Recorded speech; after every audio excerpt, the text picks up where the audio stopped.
थप्पड़ की तीखी और करारी आवाज पूरे क्लासरूम में गूंज उठी थी। जैसे ही वो आवाज आई, क्लास में सन्नाटा छा गया। कुछ लड़कियां डर के मारे अपने होठों पर हाथ रखकर वहीं ठिठक गई, तो कुछ लड़के हैरान होकर एक दूसरे का चेहरा देखने लगे। सबकी नजरें अब उसी तरफ टिक गई थी जहां एक लड़की और एक लड़का आमने सामने खड़े थे, जिसके गाल पर वो थप्पड़ पड़ा था। वो हैरानी में अपना गाल थामे खड़ा रह गया। उसकी आंखों में अविश्वास था। उसे यकीन ही नहीं हो रहा था कि उस नाजुक सी, कोमल सी दिखने में मासूम लड़की ने इतना जोरदार थप्पड़ मारा होगा। उसका गाल लाल पड़ चुका था, मानो किसी ने गर्म लोहे से छू लिया हो। उसकी आंखों के आगे सचमुच तारे नाचने लगे थे। तुम्हारी हिम्मत कैसे हुई ये हरकत करने की? वो लड़की चीखी। उसकी आवाज पूरे क्लासरूम में गूंज गई। उसकी आंखों में गुस्से की लपटें थी और आवाज में वो रौब था जो सिर्फ ताकत और अहंकार के मेल से पैदा होता है।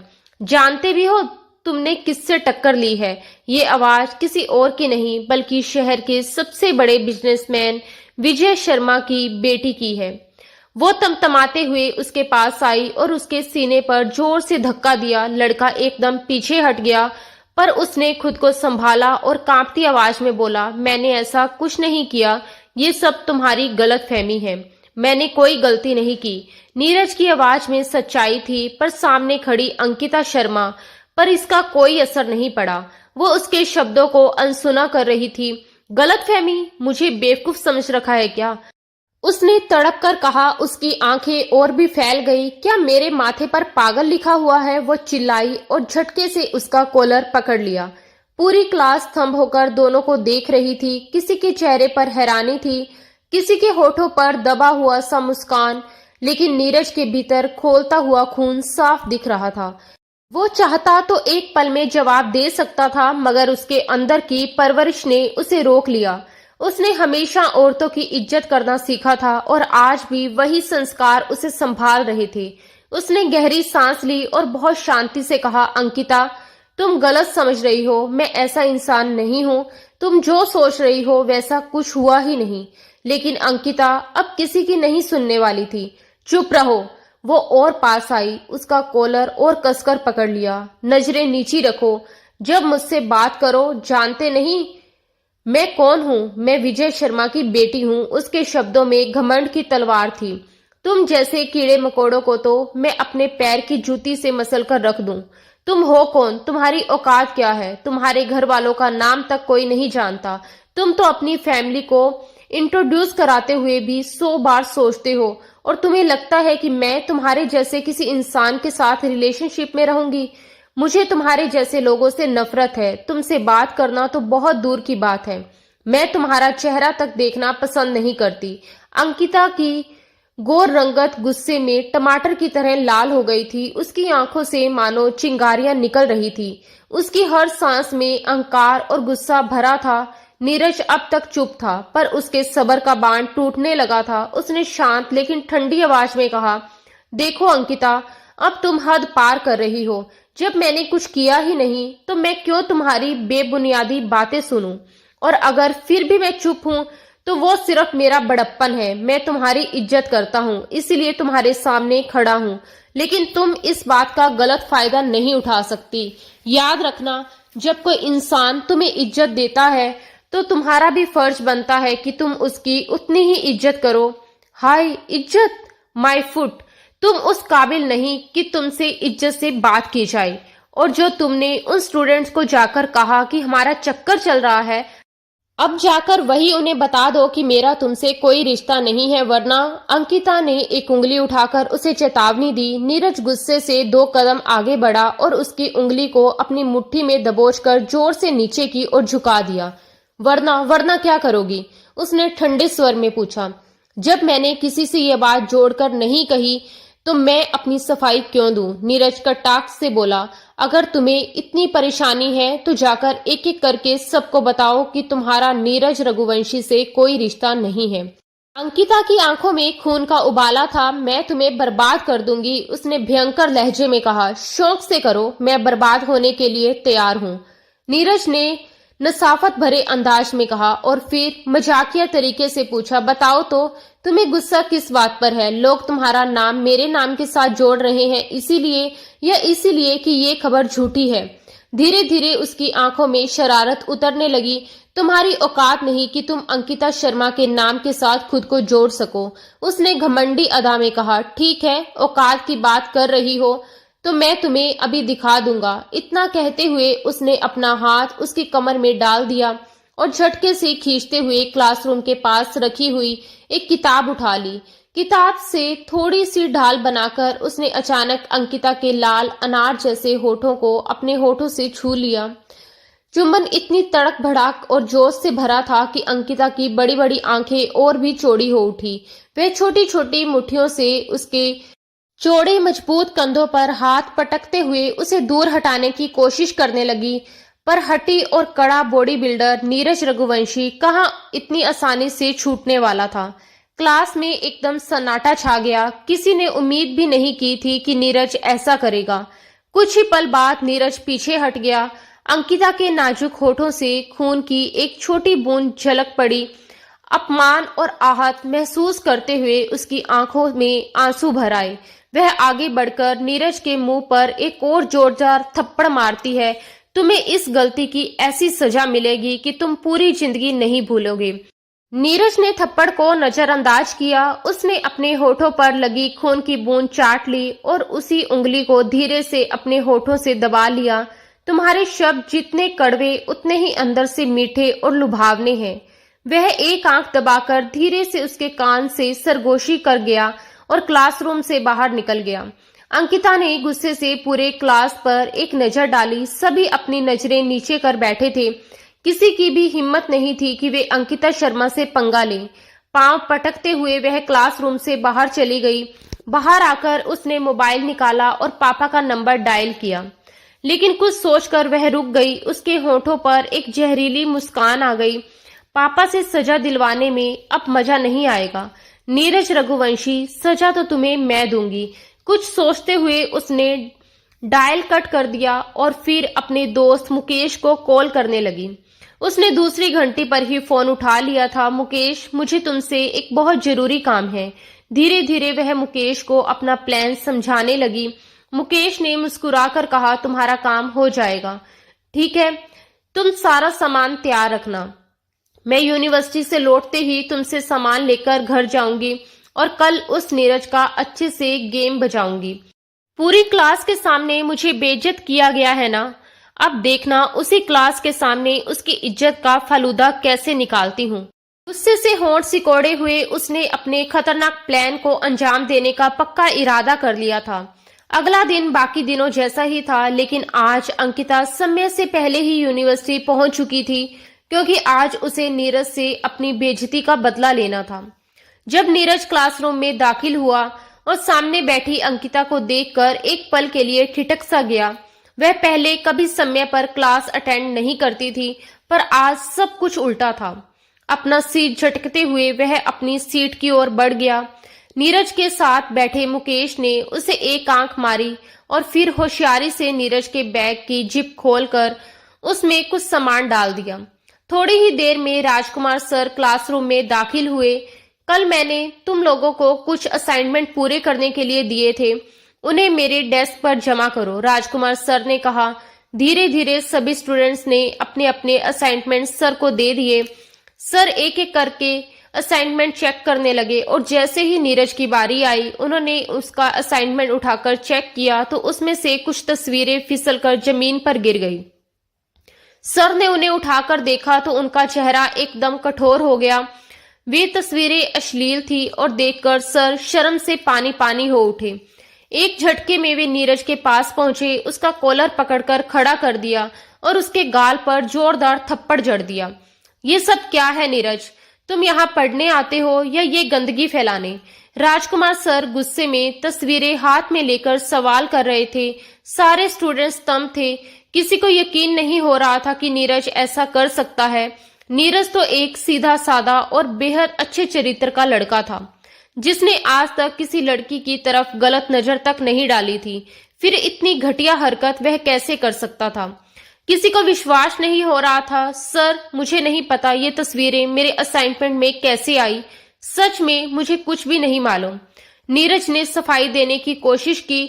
चुप हो जाओ, एक शब्द भी और मत कहना। ऑफिस में मिलो मुझसे, अभी आओ। राजकुमार सर गुस्से से क्लास से बाहर निकल गए।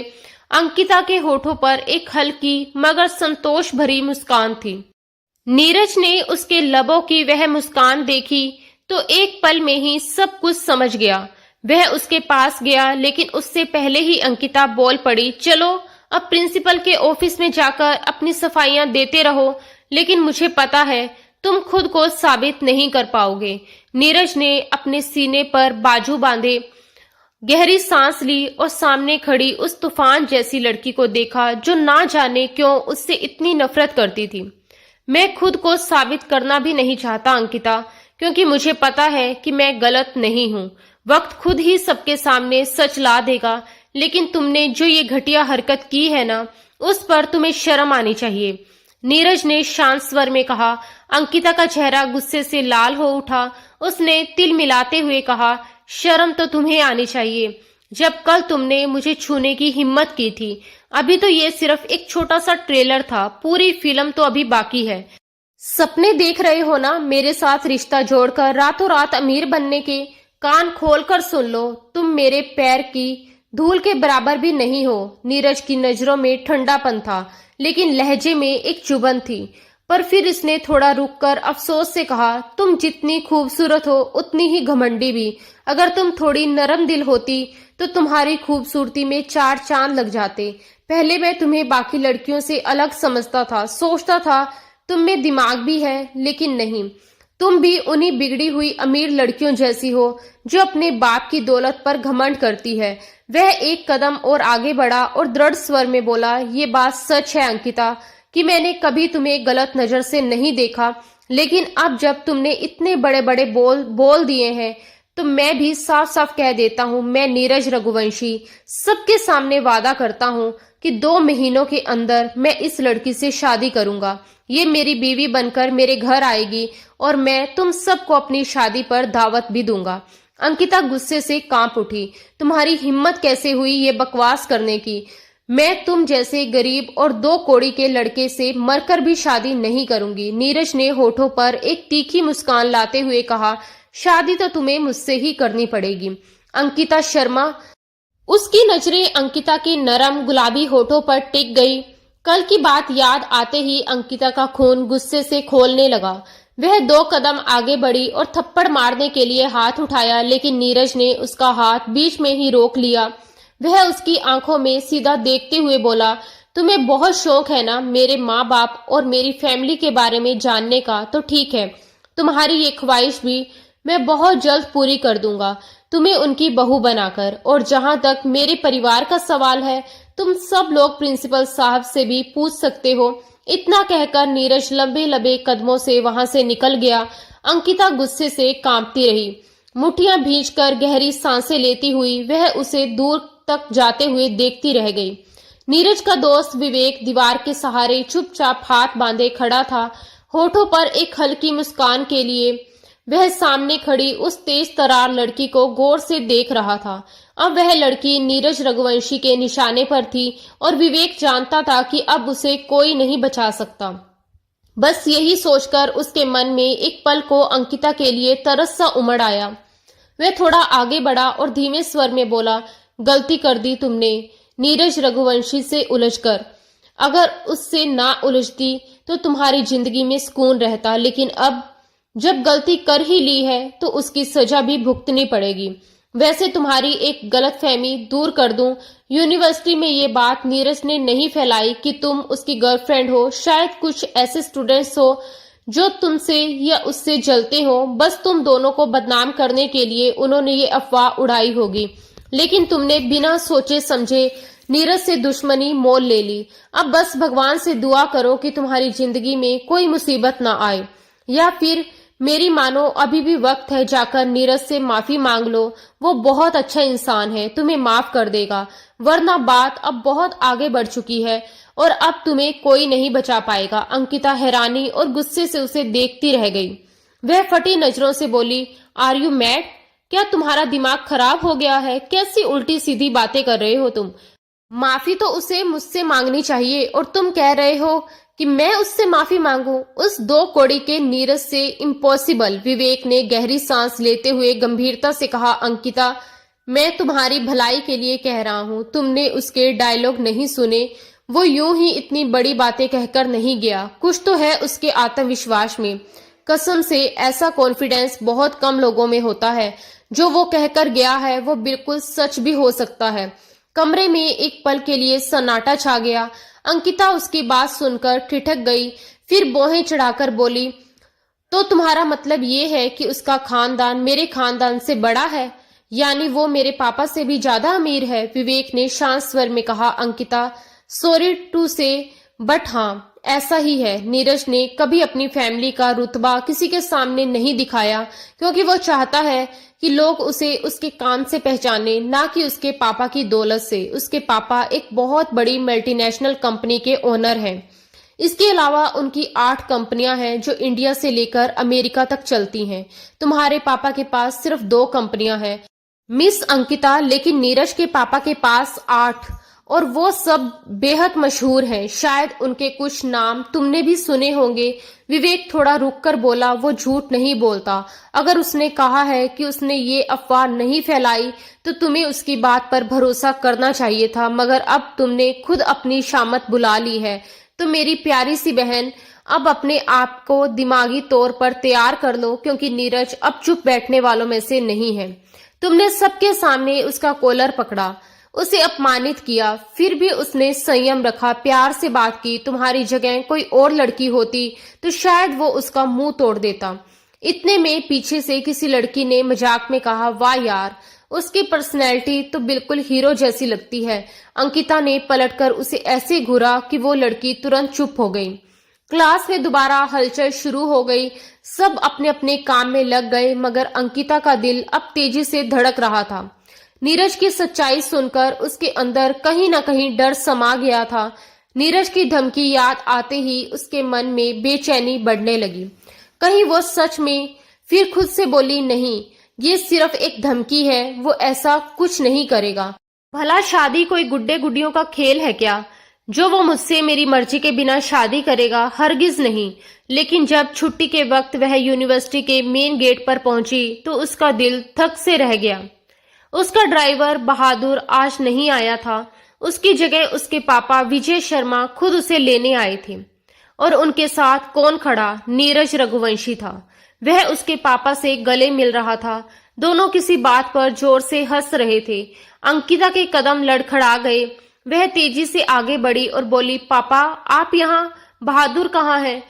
वह अपने ड्राइवर के बारे में पूछ रही थी, मगर नजरें बार बार नीरज पर जा टिक रही थी, जो अब एक रहस्यमयी मुस्कान लिए उसी को घूर रहा था। उसकी आंखों की चमक में कुछ ऐसा था कि अंकिता का दिल सहम गया। कल तक जो लड़की सबके सामने नीरज पर हाथ उठाने से नहीं डरती थी, आज उसी के सामने उसकी सारी बहादुरी कहीं गायब हो चुकी थी। अरे अंकिता बेटा, बहादुर को मैंने एक जरूरी काम से भेज दिया है। उसे लौटने में अभी कम से कम 1 घंटा और लगेगा, इसलिए मैं खुद तुम्हें लेने आ गया। लेकिन यहाँ तो मेरी मुलाकात नीरज रघुवंशी से हो गई। तुमने बताया ही नहीं कि मेरे दोस्त का बेटा तुम्हारा क्लास फेलो है और साथ ही तुम्हारा बहुत अच्छा दोस्त भी है। ये बात तो मुझे खुद नीरज ने बताई कि तुम दोनों बहुत अच्छे दोस्त हो। ये कहते हुए वह एक बार फिर नीरज रघुवंशी की ओर ध्यान से देखने लगी। बताओ बेटा, तुम्हारे पापा कैसे हैं? उनसे मिले हुए तो मुझे काफी वक्त हो गया है। मैंने तो उनसे कहा भी था कि वह हिंदुस्तान आ जाएं और मेरे बिजनेस में थोड़ा हाथ बटा दें। शायद उनके हाथ लगने से मेरा बिजनेस भी तरक्की करने लगे। मगर अब तो वह बड़े लोग बन गए हैं ना, कहाँ अब हम जैसे लोगों को मुंह लगाएंगे। अरे नहीं नहीं अंकल, ऐसी कोई बात नहीं है। पापा तो आपको बहुत याद करते हैं, नीरज ने मुस्कुराते हुए कहा और एक नजर अंकिता पर डाली। अंकिता खुद में सिमटी हुई जरा अपने पापा के पीछे हो गई थी। पहली बार उसे नीरज की नजरों से डर महसूस हुआ। मैं बहुत जल्दी अपने पापा के साथ आपके घर आऊंगा, बिजनेस की बातें भी होंगी, लेकिन इसके अलावा भी बहुत कुछ कहना है आपसे। आपकी एक कीमती चीज मांगनी है। ये कहते हुए नीरज मुस्कुराया और लबे कदमों से वहां से चला गया। आज उसके ड्राइवर की जगह खुद उसके पापा आए थे और ये सब कुछ नीरज ने सिर्फ अंकिता को एहसास दिलाने के लिए कहा था। अंकिता अपने पापा के साथ गाड़ी में बैठ चुकी थी। तभी विजय जी बोले, उस लड़के से दोस्ती बनाए रखो, वह हमारे बहुत काम आएगा। मैं तो सोच रहा हूँ कि उसके पापा से तुम्हारे रिश्ते की बात कर लूं। तुम सोच भी नहीं सकती, अगर दोनों फैमिलीज में रिश्ता हो गया तो हमारा बिजनेस दिन दुगनी रात चौगनी तरक्की करेगा। पापा प्लीज। अंकिता गुस्से में चिल्ला पड़ी, मैं आपके किसी बिजनेस डील की नजर में नहीं आना चाहती और मैंने पहले ही कहा था कि मैं आपके किसी बिजनेस पार्टनर के बेटे से शादी नहीं करूंगी। पापा की ये बात सुनकर मानो नीरज की योजना को खुद उसके पापा ने पंख दे दिए थे। जो काम नीरज करना चाहता था वहीं उसके पापा खुद करने की सोच रहे थे। अरे अंकिता बेटा, क्या हो गया है? मैंने तो बस अपने ख्याल का इजहार किया था। जब तुम दोनों अच्छे दोस्त हो तो शादी में क्या दिक्कत है? नहीं है हम अच्छे दोस्त, अंकिता ने मुंह बनाकर कहा और खिड़की से बाहर देखने लगी। बस आप ये बात अपने दिमाग से निकाल दीजिए कि मैं उससे शादी करूंगी। विजय जी कुछ पल के लिए हैरान रह गए, फिर मुस्कुराते हुए बोले, अंकिता इतना हाइपर क्यों हो रही हो? मुझे तो बस लगा कि लड़का अच्छा है, पढ़ा लिखा है, अमीर है, स्मार्ट है। लेकिन जब तुम्हें दिलचस्पी नहीं है तो मैं तुम पर कोई जोर नहीं डालूंगा। जहां मेरी बेटी चाहेगी वहीं उसकी शादी होगी। ये कहकर वह दोबारा ड्राइविंग करने लगे, लेकिन उनके दिमाग में बहुत कुछ चल रहा था। पूरा दिन अंकिता बेचैन रही थी। आज जो कुछ भी यूनिवर्सिटी में हुआ था वह किसी भी तरह उसके दिमाग से निकल ही नहीं पा रहा था। वह तो नीरज को हमेशा एक गरीब घराने का साधारण लड़का समझती थी, सादे कपड़े पहनने वाला, चुपचाप रहने वाला और दिखावे से कोसों दूर। लेकिन इस बात से इनकार नहीं किया जा सकता कि वह वाकई ही बेहद आकर्षक और प्रभावशाली शख्सियत का मालिक था। अगर अंकिता को पहले से पता होता कि नीरज इतना अमीर है तो शायद वह उसके प्रति इतना बैर ना रखती। उसे तो हमेशा से गरीबों से एक अजीब सी चिढ़ थी, लेकिन अब नीरज की आंखों में जो गुस्सा और बदले की चमक उसने देखी थी, उसने उसके मन में डर और बेचैनी दोनों भर दिए थे। न जाने क्यों उसका दिल बार बार यही कह रहा था कि नीरज अपनी बात सच कर दिखाएगा और वह ये शादी किसी प्यार या मोहब्बत में नहीं करेगा, बल्कि सिर्फ उसे नीचा दिखाने और बदला लेने के लिए करेगा। रात के करीब 10 बजे का वक्त था। अंकिता बिस्तर पर लेटी नींद पाने की कोशिश कर रही थी, लेकिन उसकी आंखों में नींद का नामो निशान नहीं था। तभी अचानक उसका मोबाइल बज उठा। उसने फोन उठाया तो देखा यूनिवर्सिटी ग्रुप में सैकड़ों मैसेज आए हुए थे। उसने झट से चैट खोली और सबसे ऊपर नीरज रघुवंशी का मैसेज था। नीरज की सालगिरह थी। उसने सबको अपनी हवेली में पार्टी के लिए इनवाइट किया था, लेकिन सबसे खास बात यह थी कि इनविटेशन में अंकिता का नाम बड़े अक्षरों में मेंशन किया गया था। नीचे लिखा था, मेरी जान के बिना मेरी बर्थडे पार्टी में रौनक कैसे आ सकती है। ये पढ़ते ही अंकिता का खून खोल उठा। नीचे बाकी स्टूडेंट्स उसके नाम पर मजाक बना रहे थे। वह गुस्से से कांपते हुए बड़बड़ाई, आखिर ये खुद को समझता क्या है, और बिना कुछ सोचे समझे नीरज को कॉल मिला दी। दूसरी ही बेल पर कॉल उठ गई। उधर से नीरज की आवाज आई, अरे मेरे ख्वाबों की रानी, मैं तो अभी तुम्हें ही याद कर रहा था। देखो, दिल को दिल से राह होती है। तुमने खुद ही कॉल कर ली। सच बताओ, तुम भी मुझे याद कर रही थी ना? अंकिता का गुस्सा फूट पड़ा। मैं तुम्हारा मुंह तोड़ दूंगी, बदतमीज इंसान, तुम खुद को समझते क्या हो? नीरज हल्के से हंसा और बोला, मैं तो खुद को बस एक इंसान समझता हूँ, लेकिन आप खुद को शायद कुछ ज्यादा ही समझते हैं। खैर, मैंने आपके लिए एक छोटा सा तोहफा भेजा था, क्या वो आपको मिला नहीं? अंकिता का माथा सुगड़ गया। क्या मतलब तुम्हारी इस बात का? क्या भेजा था तुमने? अरे अफसोस लगता है आपके नौकर ने अभी तक वो आपको नहीं दिया, नीरज ने मुस्कुराते हुए कहा। यह सुनते ही अंकिता ने फोन काटा और बेचैनी से नीचे की ओर भागी।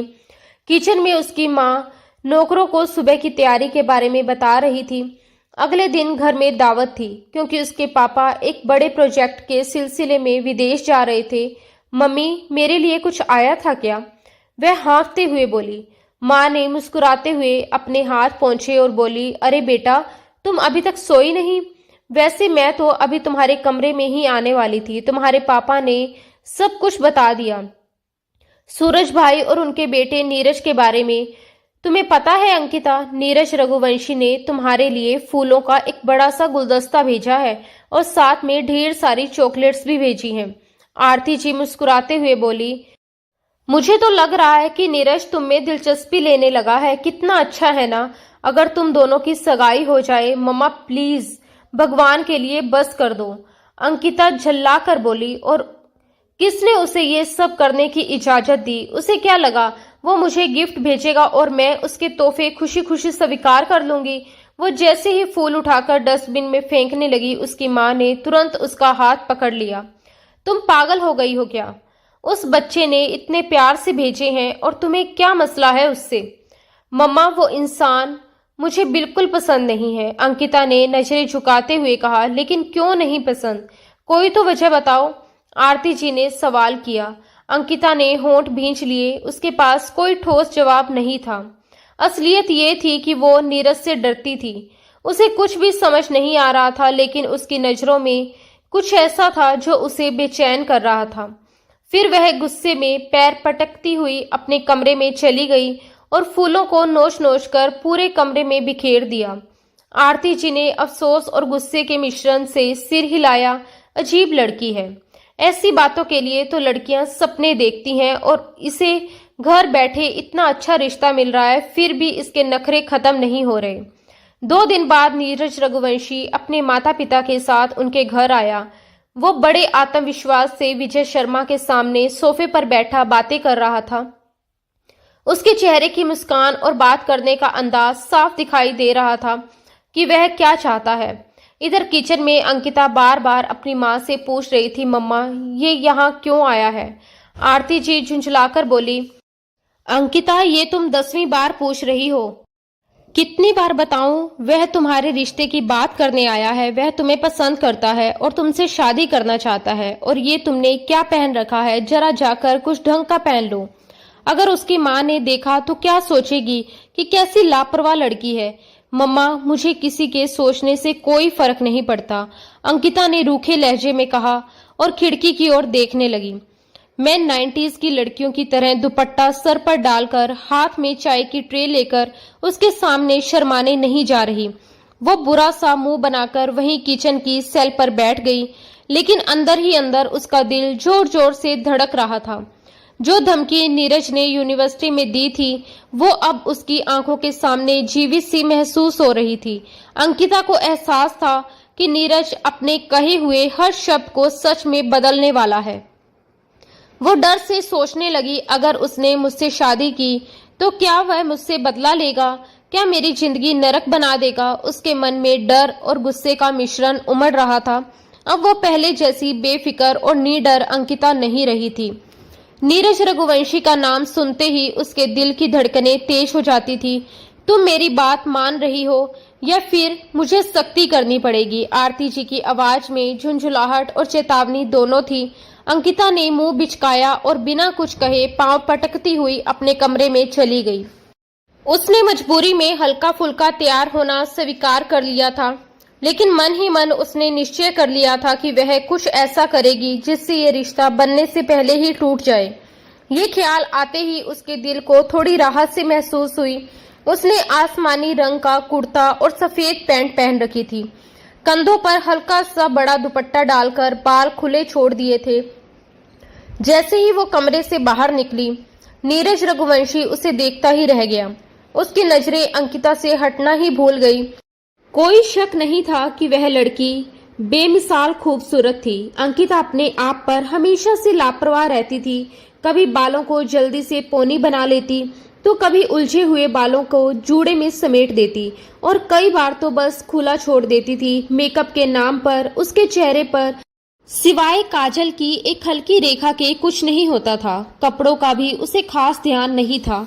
कभी ढीला ट्राउजर और ढीली टी शर्ट, तो कभी मिनी स्कर्ट या टाइट जींस के साथ छोटा कुर्ता। लेकिन आज जब उसने जरा सी भी कोशिश की थी तो उसका रूप किसी चांदनी रात से कम नहीं लग रहा था।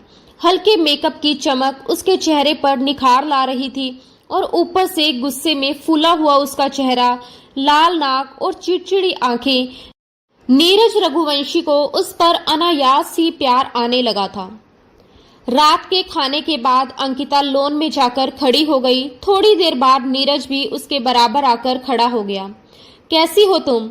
उसने बातचीत शुरू की। मुझे तुमसे कोई बात नहीं करनी, अंकिता ने गुस्से से कहा और उंगली उठाते हुए पीछे पलटी। नीरज ने झटके से उसकी कलाई पकड़ ली। एक तो तुम ये उंगली उठाकर वार्निंग देने की आदत डाल चुकी हो। वह मुस्कुराया, उसकी उंगली को अपने होठों के पास ले गया और अगले ही पल हल्के से अपने दांतों के बीच दबा लिया। आह! अंकिता के होठों से सिसक निकली। जंगली इंसान, क्या कर रहे हो? छोड़ो मेरा हाथ। वो झटके से अपना हाथ छुड़ाकर पीछे हटी। नीरज ने आंखों में शरारत भरी चमक के साथ कहा, जब तुम गुस्से में लाल होती हो ना, तो जी चाहता है तुम्हें अपनी बाहों में भर लूं। तुम्हारे इन लाल लाल गालों को, इस छोटी सी नाक को और फिर तुम्हारे इन गुलाबी होठों को अपने होठों से छू लूं। वो उंगली से उसके होठों को हल्की सी छूता है, लेकिन अंकिता ने गुस्से से उसका हाथ झटक दिया और चीखी, तुम एक नंबर के बदतमीज इंसान हो। शुक्र मनाओ कि मैंने पापा को वो बात नहीं बताई जब तुमने मुझे जबरदस्ती किस किया था। बता देती तो 1 मिनट में तुम्हें इस घर से निकाल देती। नीरज हंसा। मेरी तरफ से पूरी इजाजत है, जाकर बता दो, लेकिन एक एडवाइस है, लड़कियां ऐसी बातें अपने मुंह से कहती अच्छी नहीं लगती। सोचो अगर तुमने कहा कि पापा आपके दामाद ने मुझे लिप टू लिप किस किया था, तो फिर तो हमारी सुहागरात की सारी बातें भी लोगों को बता दोगी क्या?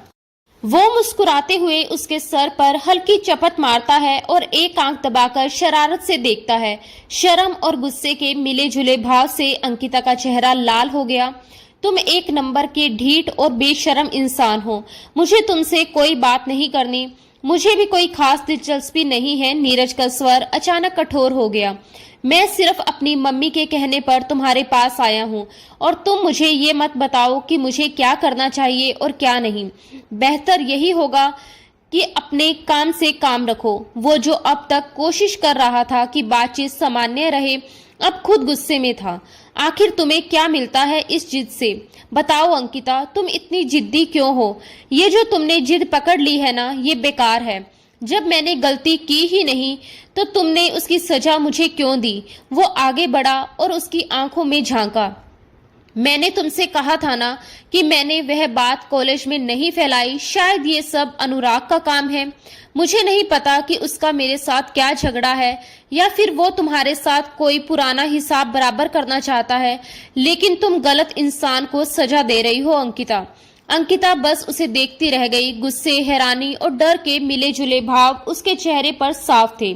अंकिता ने तुरंत जवाब दिया, मिस्टर नीरज रघुवंशी, अनुराग आपके बहुत अच्छे दोस्त हैं, मेरे नहीं। नीरज ने लापरवाही से कहा, ओह कम ऑन यार, बस कर जाओ, अब बहुत हो गया। मैं इतना गया गुजरा भी नहीं कि 3rd क्लास लोगों को अपना दोस्त बनाऊं। अंकिता मुंह बनाते हुए बोली, आप कोई महाराणा राजकुमार नहीं हैं। आपके सभी दोस्त ऐसे वैसे ही हैं। ये सुनकर नीरज अपनी मुस्कुराहट छुपा न सका। उसने धीरे से कहा, तुम बहुत प्यारी लग रही हो अंकिता। अंकिता का दिल एक पल के लिए जोरों से धड़क उठा, लेकिन अगले ही पल उसने खुद को फिर से पत्थर बना लिया। मुझे पता है, आपको बताने की जरूरत नहीं, उसने तंज कसते हुए कहा और वहां से जाने लगी। पर तभी नीरज ने अनजाने में उसका बाजू पकड़ लिया। बाजू के साथ उसका दुपट्टा भी उसके हाथ में आ गया, जो फिसलते हुए नीचे फर्श पर गिर पड़ा। अंकिता का स्काई ब्लू टाइट कुर्ता उसकी खूबसूरती को और उभार रहा था। ऊपर से कुर्ते का डीप गला देखकर नीरज की नजर अनायास कुछ पल के लिए ठहर गई, लेकिन अगले ही क्षण उसने खुद को संभालते हुए नजरें हटा ली। सब कुछ इतना अचानक हुआ था कि किसी को भी अंदाजा नहीं हो सका। नीरज बस यही चाहता था कि इस जिद्दी लड़की के साथ थोड़ा और वक्त बिताए, उसे बेहतर समझे, उसके भीतर झांके, लेकिन अंकिता ने इस पल को गलत अर्थों में ले लिया और वही उसकी सबसे बड़ी गलती बन गई। उसका हाथ उठा और अगले ही पल नीरज के चेहरे पर एक तेज थप्पड़ की आवाज गूंजी। अंकिता चीखी, तुम हर बार अपनी हद पार कर जाते हो नीरज। जानते हो उस दिन जो तुमने क्लास में घटिया हरकत की थी ना, मुझे किस करके तभी तुम्हें सजा देनी चाहिए थी। मुझे पुलिस में शिकायत करनी चाहिए थी ताकि आज तुम दोबारा ऐसी हरकत के बारे में सोच भी ना पाते।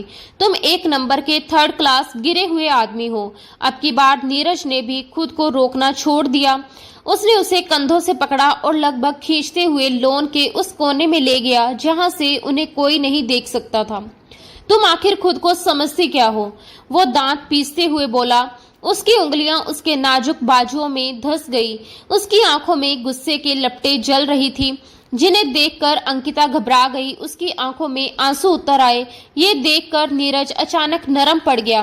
तुम जानती भी हो इस गलती की क्या सजा हो सकती है? उसने भारी आवाज में पूछा। अंकिता ने सीधी आंखों में देखकर कहा, मैंने कोई गलती नहीं की। जो किया है सोच समझकर किया है। उसकी आवाज में नफरत की झंकार थी, पर आंखों में हल्का सा डर भी छिपा था। नीरज कुछ पल उसे देखता रहा, फिर धीरे से बोला, मुझे बस इतना बता दो अंकिता, तुम मुझसे इतनी नफरत क्यों करती हो? आखिर मैंने तुम्हारा बिगाड़ा क्या है?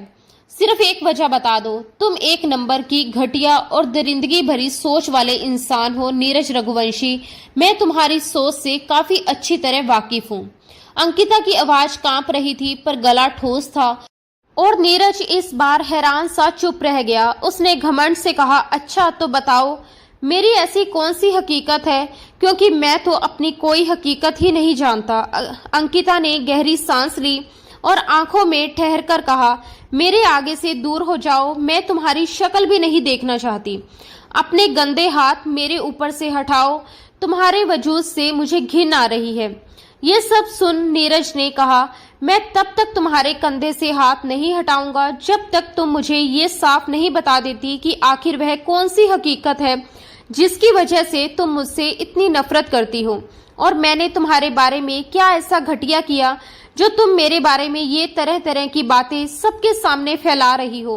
नीरज के बोलते बोलते अंकिता की आंखों से आंसू झलक पड़े, गाल नम हो गए और आंखें लाल सी हो गई। नीरज को अचानक कुछ होश आया। उसने गहरी सांस ली और वह धीरे से उसका कंधा छोड़कर पीछे हट गया और बहुत ही नरम स्वर में कहा, काश तुम अपने दिल से ये नफरत निकाल दो और मेरी मोहब्बत को समझना शुरू कर दो। अंकिता, तुम सोच भी नहीं सकती कि मैं तुम्हारे पीछे किस कदर पागल हूँ। पहली नजर में तुम्हें देखा था तो तुम्हारा दीवाना हो गया था और उसके बाद तो कोई लड़की मेरे दिल को भाई ही नहीं। वह आगे कहता है कि ये दुनिया मुझसे बात करने में भी डरती है और आसपास के लोगों को मेरे सामने आवाज भी नहीं निकलती। और तुम मुझे 4 बातें यूं ही सुनाकर चली जाती हो। बातें सुनाना तब तो ठीक है, लेकिन थप्पड़ मारना कहाँ तक ठीक है? अंकिता ने अचानक अपना चेहरा ढकते हुए बुरा सा मुंह बनाया और कमरे के अंदर चली गई। अंकिता के जाने के बाद नीरज भी घर के अंदर आ गया। क्या बात है बेटा, तुम्हारा चेहरा इतना लाल क्यों हो रहा है? उसकी माँ ने चिंतित होकर पूछा। एक पल के लिए वह घबरा गया, फिर खुद को संभालते हुए बोला, शायद मच्छर ने काट लिया होगा। मैं थोड़ी देर पहले लॉन में खड़ा था। कितनी बार कहा है अपना ख्याल रखा करो, उसकी माँ ने नाराजगी से कहा और फिर बातों में व्यस्त हो गई। नीरज ने धीरे से नजर उठाई। अंकिता अब किचन में थी। वह आइस क्यूब निकाल रही थी। वो ऐसे बर्ताव कर रही थी जैसे कुछ हुआ ही ना हो। उसके चेहरे पर अजीब सी शांति थी, मानो कुछ देर पहले जो हुआ वो एक सपना हो। मिस अंकिता आहूजा, बीवी तो आप सिर्फ मेरी ही बनेंगी, क्योंकि आपको किसी और के पास जाने की इजाजत मैं खुद भी नहीं दे सकता। ये कहकर वह अब बिजनेस से जुड़ी बातें करने लगा था जैसे कुछ हुआ ही ना हो। दूसरी ओर जब अंकिता अपने कमरे में पहुंची तो उसका दिल जोर जोर से धड़क रहा था। वो अपने कंधों पर उसके हाथों का स्पर्श अब भी महसूस कर रही थी। उस एहसास से उसका शरीर कांप उठा। ये सोचकर ही उसका दम घुटने लगा, अगर वह इंसान मुझे हासिल करने में कामयाब हो गया तो मेरी जिंदगी बर्बाद हो जाएगी। वह बुदबुदाई, नहीं नहीं, वह एक घटिया इंसान है। उसने ना जाने कितनी लड़कियों की जिंदगी बर्बाद की है। मैं उसे अपनी जिंदगी बर्बाद करने की इजाजत नहीं दूंगी। उसकी आंखों से आंसू बह निकले। हे भगवान, मेरी मदद कर, मुझे उसके चंगुल से बाहर निकाल दे या फिर मुझे उसके जाल में फंसने मत देना। ये कहते हुए वह जमीन पर बैठ गई। उसने अपने बाल पकड़ लिए, खींचने लगी। दर्द और डर से उसका शरीर कांप रहा था। वह टूट चुकी थी। वह आदमी उसकी इस हालत से पूरी तरह बेखबर था। सुबह जब अंकिता की आंख खुली तो सिर में तेज दर्द था। अचानक उसका मोबाइल बज उठा। स्क्रीन पर उसकी दोस्त का नाम चमक रहा था। उसकी दोस्त ने कहा, यार, नीरज रघुवंशी के बारे में तुम गलत सोच रही हो। वो तो तुम्हारी बहुत इज्जत करता है। अगर कोई तुम्हारा नाम लेता तो वो उसे डांटकर चुप करवा देता था। तुम्हारी वजह से उसने कई बार लड़ाई भी की है। वो तुम्हारी इज्जत खराब कैसे कर सकता है? मैंने पहले भी कहा था कि ये काम टोनी का है। टोनी वही लड़का जिसने कुछ समय पहले अंकिता को प्रपोज किया था, लेकिन अंकिता ने साफ मना कर दिया था। अपमान का बदला लेने के लिए उसी ने उसे सब स्टूडेंट्स में बदनाम करने की कोशिश की थी। उसकी दोस्त फिर बोली, अगर मेरी बात मानो तो जाकर नीरज रघुवंशी से माफी मांग लो।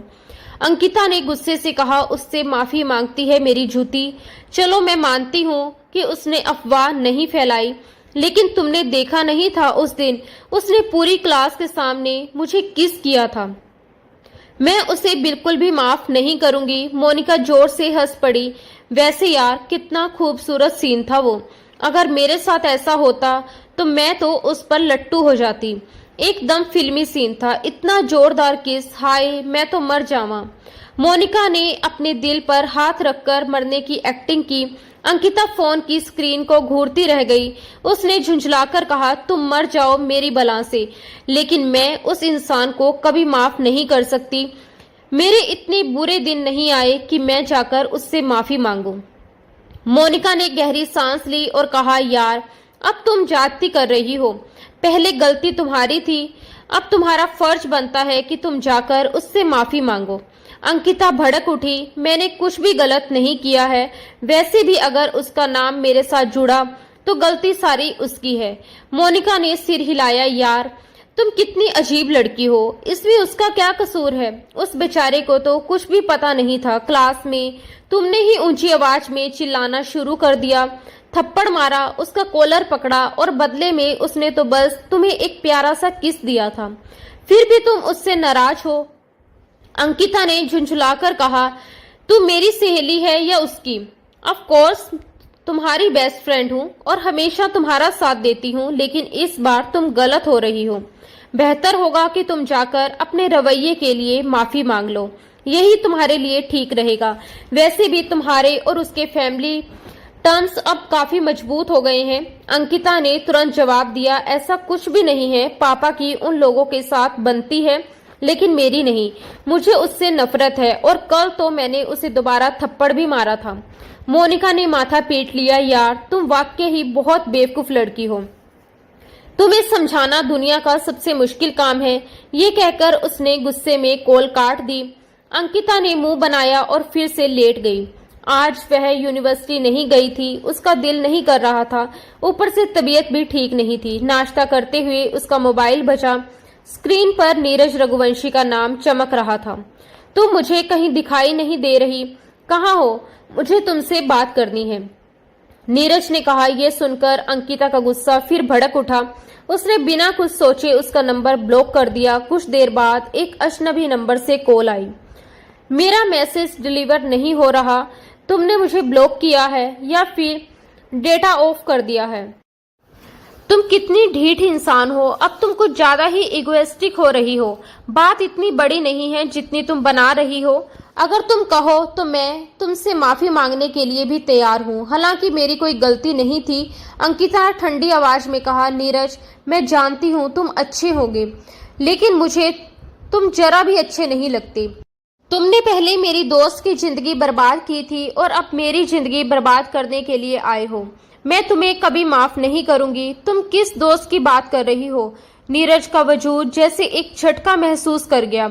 यार देखो, मेरी जिंदगी में आज तक तुम्हारे सिवा कोई भी लड़की नहीं आई है।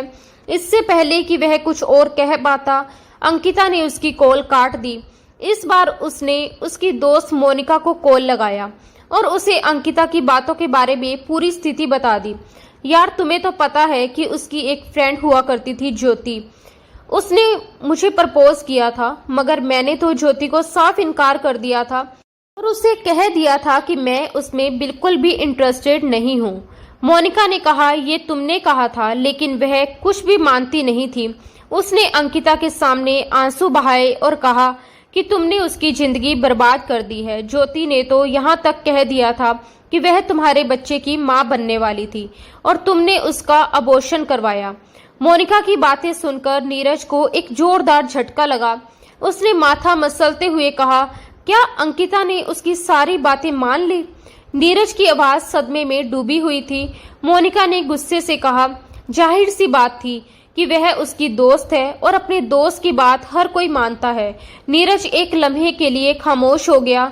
यार, बस जो कुछ भी हो, उस लड़की के दिल से मेरे लिए नफरत निकाल दो। मैं सच में उससे बेतहाशा मोहब्बत करता हूँ। मैं उसके लिए बहुत सीरियस हूँ और उसे अपनी जिंदगी में शामिल करना चाहता हूँ। तुम उसे ये बात समझाती क्यों नहीं?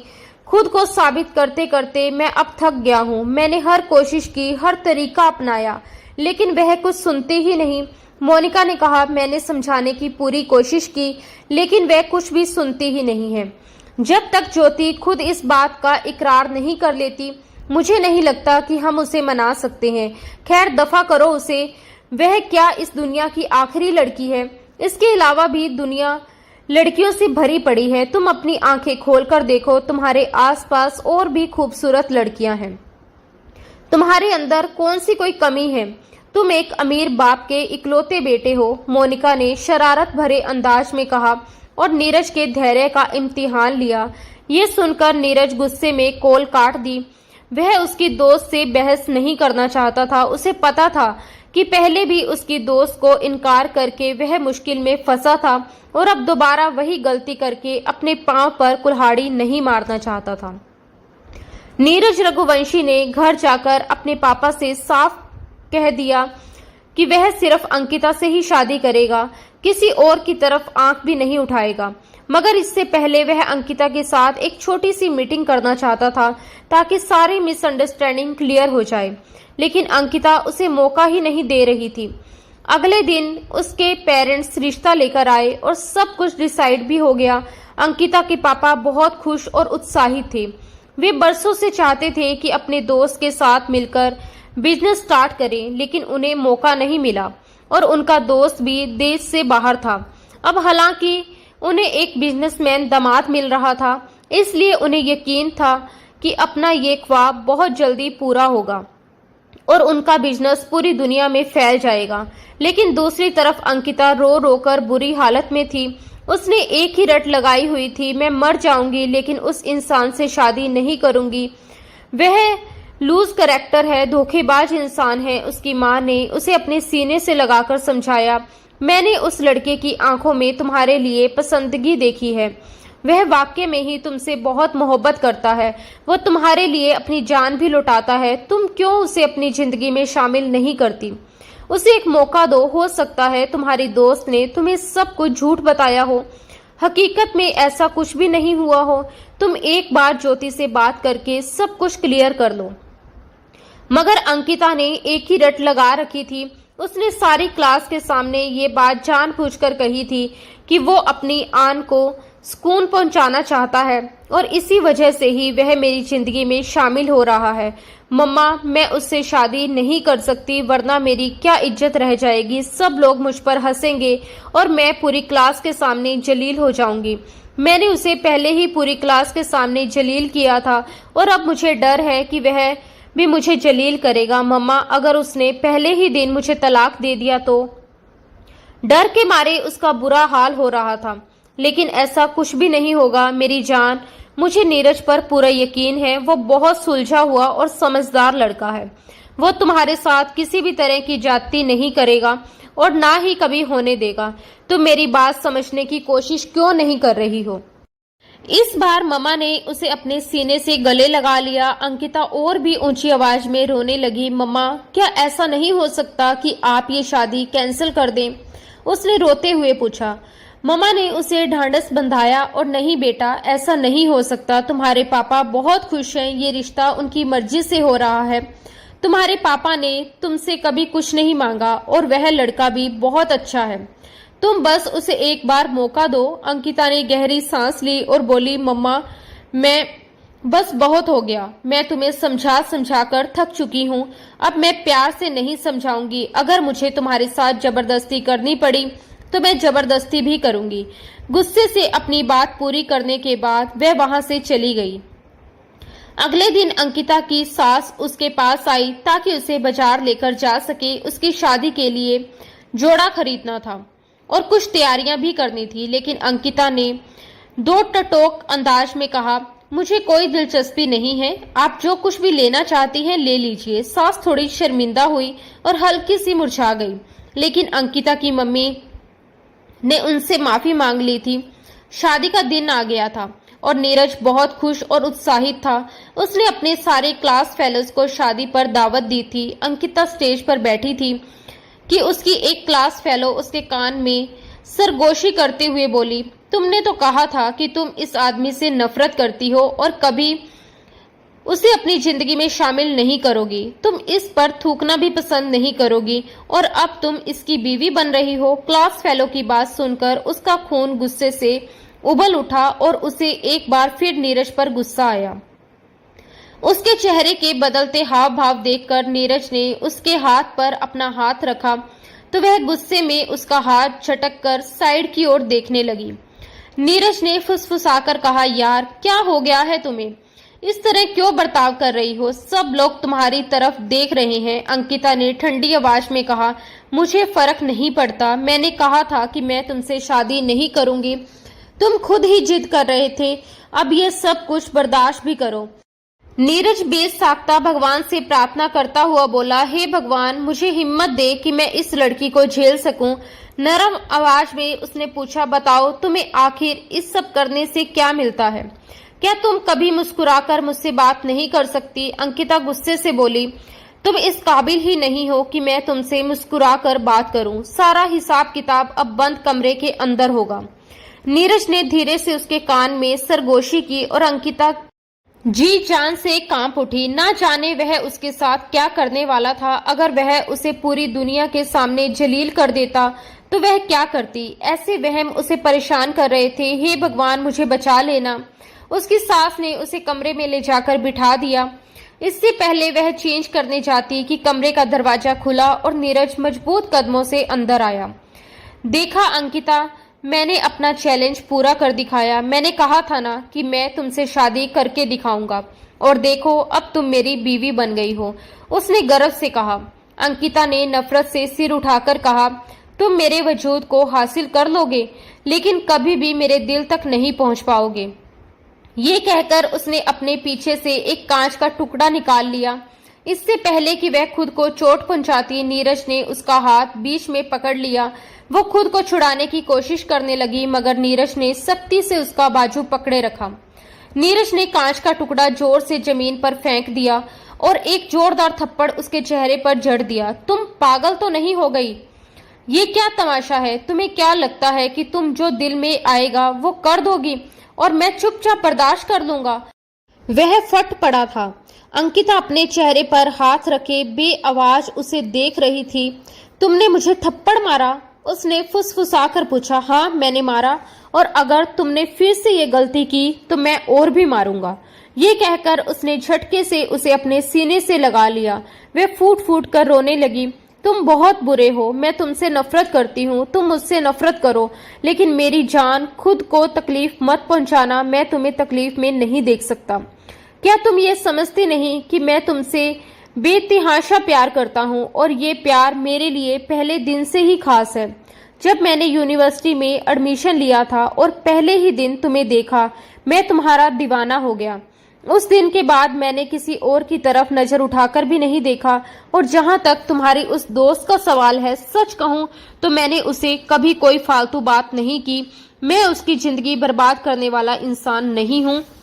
मुझे नहीं पता था कि उसकी मुझसे कौन सी दुश्मनी थी और कैसे उसने अपने गुस्से को मेरे खिलाफ इस्तेमाल किया। इससे पहले कि वह कुछ और कहता, वो उसका हाथ झटकती हुई वॉशरूम चली गई। थोड़ी देर बाद वो चेंज करके निकली तो सोफे पर ही लेट गई। नीरज दोबारा उसके पास आकर बैठ गया और अगले ही पल उसके पैरों पर हाथ रख दिया। अंकिता एकदम उठ बैठी और बोली, मेरे पैरों से हाथ हटाओ। नीरज ने शांत लेकिन सख्त आवाज में कहा, उस वक्त तक नहीं हटाऊंगा जब तक तुम मुझे माफ नहीं कर देती। अंकिता ने आंखें मिचमिचाते हुए कहा, मुझे तुम पर यकीन नहीं है तो मैं तुम्हें माफ कैसे कर दूं? नीरज ने हल्की मुस्कान के साथ कहा, मैं तुम्हें यकीन दिलाने की पूरी कोशिश करूंगा। रुको, अब मेरे पास एक आखिरी तरीका बचा है, इसके अलावा मेरे पास कोई विकल्प नहीं। फिर उसने मोबाइल उठाया और मोनिका को कॉल कर दिया। 2 दिन पहले मोनिका ने ज्योति को फोन किया था और सारी कॉल रिकॉर्ड भी की थी। कॉल में ज्योति ने साफ साफ कहा था कि उसने ये सब केवल और केवल नीरज को जलील करने के लिए किया था। सच तो ये था कि वह उसे पसंद करती थी, मगर नीरज ने उसकी मोहब्बत को ठुकरा दिया था। अपनी भावनाओं की चपेट में ज्योति ने बदला लेने की कोशिश की, पूरी यूनिवर्सिटी में झूठ फैला दिया और लोगों के दिलों को उसके खिलाफ भड़का दिया। इसी वजह से झूठ फैलाया गया और हर किसी के दिल में गलतफहमी पैदा हो गई, जिससे नीरज की परेशानियां बढ़ गई। रिकॉर्डिंग सुनने के बाद अंकिता पूरी तरह खामोश हो गई थी। उसकी आंखों से आंसू बह निकले और अगले ही पल उसने एक बार फिर से रोना शुरू कर दिया। नीरज ने घबराकर पूछा, यार अब ये क्या है? वह कुछ नहीं बोली, बस अपने दोनों बाजू फैलाते हुए सीधे उसके गले लग गई। उसकी आवाज कांप रही थी, मुझे माफ कर दो, प्लीज मुझे माफ कर दो। वह छोटे बच्चों की तरह सिसक सिसक कर उससे माफी मांग रही थी। नीरज के चेहरे पर एक गहरी मुस्कान उभर आई। उसे अंकिता पर बहुत प्यार आया। उसने प्यार से उसकी छोटी सी नाक खींची और उसके माथे पर एक नरम चुंबन देते हुए कहा, मैं तुमसे नाराज नहीं हूँ और ना कभी हो सकता हूँ। क्लास में उस दिन जो कुछ भी कहा था वो बस गुस्से में था और उस पर मैं आज भी शर्मिंदा हूँ। मैं तुमसे कभी बदला लेना नहीं चाहता था, क्योंकि जिसे इंसान सच्चे दिल से मोहब्बत करता है उससे बदला ले ही नहीं सकता। मैं तो बस तुम्हें अपनाना चाहता था, तुम्हें अपने पास रखना चाहता था, तुम्हें अपने सीने से लगाना चाहता था और तुम्हें बेहिसाब प्यार देना चाहता था। वो उसकी आंखों में गहराई से झांकते हुए बोला, भगवान का लाख लाख शुक्राना है कि तुम्हारी सारी गलतफहमी अब दूर हो गई। अब तो तुम्हें मुझसे कोई शिकायत नहीं है ना? उसने उसका चेहरा अपने हाथों से उठाया तो अंकिता तेजी से सिर हिलाने लगी, नहीं, अब कोई शिकायत नहीं। नीरज मुस्कुरा उठा, उसकी आंखों में मोहब्बत झलक रही थी। चलो ये तो बहुत अच्छी बात है, उसने नरम लहजे में कहा। तो क्या अब मुझे इजाजत है अपना प्यार नछावर करने की? वो उसके होठों की ओर झुका था कि अंकिता ने झट अपने होठों पर अपनी हथेली रख दी। हरगिज भी नहीं। उस दिन मुझे बहुत दर्द हुआ था, उस दिन मैं गुस्से में था, बस इसीलिए थोड़ा जुनून में आ गया था, लेकिन आज नहीं, बल्कि आज तुम्हें ढेर सारा सुकून दूंगा। वह धीरे धीरे अपनी सांसों को उसकी सांसों में उलझाने लगा। कभी ऊपर वाला तो कभी नीचे वाला होठ वो बड़े प्यार से अपने होठों में अंकिता की सांसों को समेट रहा था। अंकिता की सांसें गहरी हुई थी और उन गहरी गहरी सांसें लेने की वजह से अंकिता की धड़कनें ऊपर नीचे हो रही थी और ऊपर नीचे होती उसकी धड़कनों को वो अपने सीने पर महसूस कर रहा था। नीरज के पूरे वजूद में एक गुदगुदी सी होने लगी थी। होठों से होता वो गर्दन तक आया था और फिर धीरे धीरे उसकी ढीली शर्ट के अंदर से उसकी नाजुक कमर को अपने हाथों में ले चुका था। नीरज की उंगलियों की सरसराहट वो अपनी कमर पर महसूस कर रही थी। धीरे धीरे वह हाथ ऊपर की ओर सरकने लगे थे। अंकिता इस वक्त सिर्फ एक ढीली ढाली सिंगल टी शर्ट में थी। एक झटके में नीरज के हाथ उसके मुलायम धड़कनों तक पहुंच गए थे और उसकी खूबसूरत धड़कनों को छूते ही नीरज एकदम से बेसुध हो गया था। उसने एक झटके में अंकिता को उस ढीली ढाली शर्ट से आजाद कर दिया। अंकिता शर्माकर उसके चौड़े सीने में छिप गई। वो उसे अपनी बाहों में उठाकर बेड पर लेकर आया था और अपने होठों से उसे छूने लगा। जब वह अपना चेहरा उसकी मुलायम धड़कनों पर ले गया तो उसकी गर्म सांसों ने अंकिता का वजूद सुलगाना शुरू कर दिया। अपनी उंगलियों से उसकी धड़कनों से खेलता हुआ वो मदहोश हुआ था। You are so beautiful. मदहोशी में उसने अपने होठ उसकी धड़कनों पर रख दिए। जब अंकिता ने उसकी जीभ की सरसराहट अपनी धड़कनों पर महसूस की तो वह बुरी तरह से मचल उठी थी। उफ नीरज मत करो, मैं सह नहीं पाऊंगी। तो किसने कहा तुम खुद को रोको?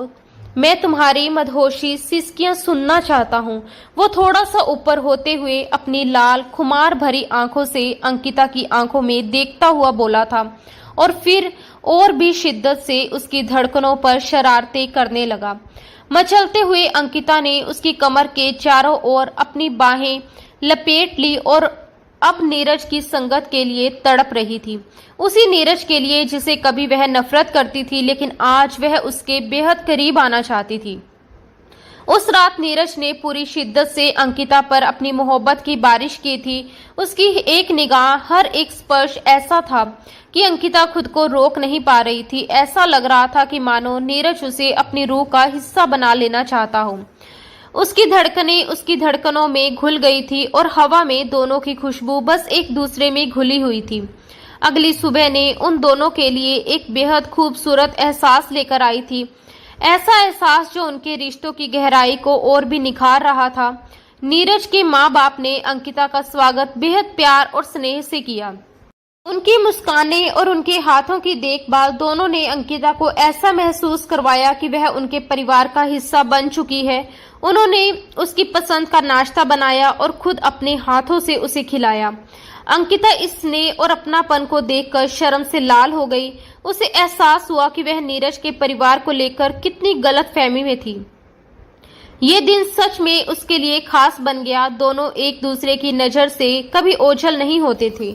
शादी को अब 8 दिन हो गए चुके थे और दोनों अब यूनिवर्सिटी से ज्यादा छुट्टियां नहीं ले सकते थे। दोनों की पढ़ाई का आखिरी साल था और पढ़ाई की जिम्मेदारी दोनों पर भारी थी।